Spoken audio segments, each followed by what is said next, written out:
Hey guys, so in this video let's talk about haemophilia.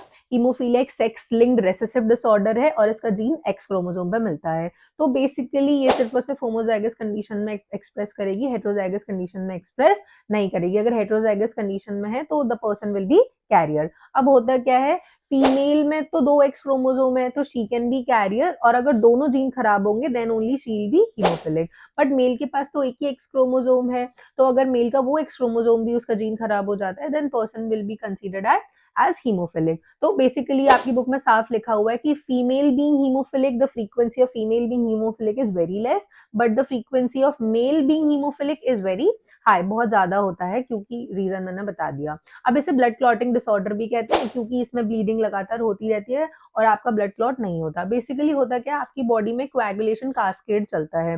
Cascade क्या होता है, एक के बाद दूसरा, दूसरे के बाद तीसरा, तीसरे के बाद चौथा, ऐसे फैक्टर्स एक्टिवेट होते हैं। तो टोटल आपकी बॉडी में 13 क्लॉटिंग फैक्टर्स होते हैं, और अगर इसमें से एक भी क्लॉटिंग फैक्टर मिसिंग है तो कास्केड रन नहीं करेगा। तो हीमोफीलिया ए जब होता है जब आपकी बॉडी से क्लॉटिंग फैक्टर 8 मिसिंग हो, और हीमोफीलिया बी जब होता है जब आपकी बॉडी से क्लॉटिंग फैक्टर 9 मिसिंग हो।